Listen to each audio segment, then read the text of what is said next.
एनबीएमा विदेशी खेलाडी ल्याएर पैसा जित्ने काम चाहिँ बन्द गर्नु पर्यो के। दुई तीनटा टिमहरूले विदेशी खेलाडीहरू ल्याउनुहुन्छ, न त कुनै नेपाली खेलाडीलाई फाइदा छ, न त गेम हेर्न नै मजा आउँछ। चाहे टिपटप हेल्प नेपाल होस्, चाहे गण्डकी प्रदेश होस्, चाहे सुदूरपश्चिम होस्, विदेशी खेलाडी ल्याएर पुरस्कार जितेर मात्रै केही फाइदा छैन जस्तो लाग्छ है मलाई चाहिँ। पैसा जति सबै विदेशी खेलाडीले लैजान्छ, न नेपाली खेलाडीको विकास हुन्छ। नेपालको इन्टरनेसनल खेल्ने खेलाडी बेन्चमा बसिरहेको हुन्छ अनि विदेशी खेलाडी ल्याएर खेलाइरहेको हुन्छ। बल्ल बल्ल नेपालमा राष्ट्रिय स्तरको अलिक मजा आउने खेल भनेको दुई तीनटा मात्रै हुन्छ, त्यसमा पनि सबै विदेशी खेलाडीहरू ल्याएर खेलमा कुनै प्रतिस्पर्धा नै हुन्न। विदेशी खेलाडीहरूसँग हामी नेपाली खेलाडीको स्तर मिल्दैन। झन् विदेशी सेटर आयो भने नेपाली खेलाडीलाई त विश्वासै गर्दैन, सबै बल विदेशी खेलाडीहरूलाई मात्रै खेलाउँछ अनि विदेशी स्पाइकरहरूले मात्रै स्पाइक हान्न खोज्छ। एनबीए गराउनुको मुख्य उद्देश्य भनेको प्राइज जित्नु मात्र नभएर नेपाली खेलाडीहरूको विकास होस् भनेर होइन त, तर नेपाली खेलाडीहरूलाई बेन्चमा राख्ने अनि विदेशी खेलाडी ल्याएर खेल्ने, प्राइज जित्ने, यो चाहिँ अलिक भएन क्या। एनबीएले चाहिँ यो कुरामा अलिकति विचार गर्नुपर्छ जस्तो लाग्छ है। यदि विदेशी खेलाडी खेलाउने हो भने जस्तै महिलाहरूको एभरेस्ट वुमन्स लिग भयो, त्यसरी नै एउटा मेन्सहरूको पनि एउटा लिग गराउनु, त्यो लिगहरूमा विदेशी खेलाडी ल्याउनु, खेलाउनु, त्यसमा हाम्रो नेपाली खेलाडीहरूको पनि फाइदा हुन्छ।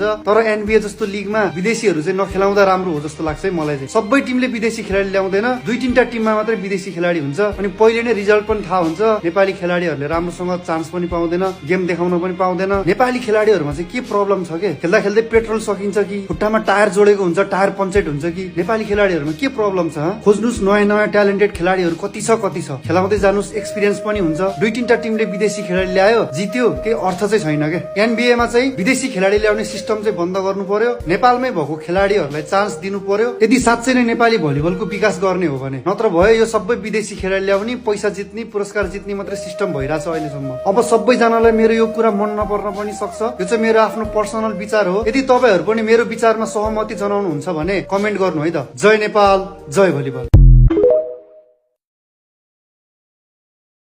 एनबीएमा विदेशी खेलाडी ल्याएर पैसा जित्ने काम चाहिँ बन्द गर्नु पर्यो के। दुई तीनटा टिमहरूले विदेशी खेलाडीहरू ल्याउनुहुन्छ, न त कुनै नेपाली खेलाडीलाई फाइदा छ, न त गेम हेर्न नै मजा आउँछ। चाहे टिपटप हेल्प नेपाल होस्, चाहे गण्डकी प्रदेश होस्, चाहे सुदूरपश्चिम होस्, विदेशी खेलाडी ल्याएर पुरस्कार जितेर मात्रै केही फाइदा छैन जस्तो लाग्छ है मलाई चाहिँ। पैसा जति सबै विदेशी खेलाडीले लैजान्छ, न नेपाली खेलाडीको विकास हुन्छ। नेपालको इन्टरनेसनल खेल्ने खेलाडी बेन्चमा बसिरहेको हुन्छ अनि विदेशी खेलाडी ल्याएर खेलाइरहेको हुन्छ। बल्ल बल्ल नेपालमा राष्ट्रिय स्तरको अलिक मजा आउने खेल भनेको दुई तीनटा मात्रै हुन्छ, त्यसमा पनि सबै विदेशी खेलाडीहरू ल्याएर खेलमा कुनै प्रतिस्पर्धा नै हुन्न। विदेशी खेलाडीहरूसँग हामी नेपाली खेलाडीको स्तर मिल्दैन। झन् विदेशी सेटर आयो भने नेपाली खेलाडीलाई त विश्वासै गर्दैन, सबै बल विदेशी खेलाडीहरूलाई मात्रै खेलाउँछ अनि विदेशी स्पाइकरहरूले मात्रै स्पाइक हान्न खोज्छ। एनबीए गराउनुको मुख्य उद्देश्य भनेको प्राइज जित्नु मात्र नभएर नेपाली खेलाडीहरूको विकास होस् भनेर होइन त, तर नेपाली खेलाडीहरूलाई बेन्चमा राख्ने अनि विदेशी खेलाडी ल्याएर खेल्ने, प्राइज जित्ने, यो चाहिँ अलिक भएन क्या। एनबीएले चाहिँ यो कुरामा अलिकति विचार गर्नुपर्छ जस्तो लाग्छ है। यदि विदेशी खेलाडी खेलाउने हो भने जस्तै महिलाहरूको एभरेस्ट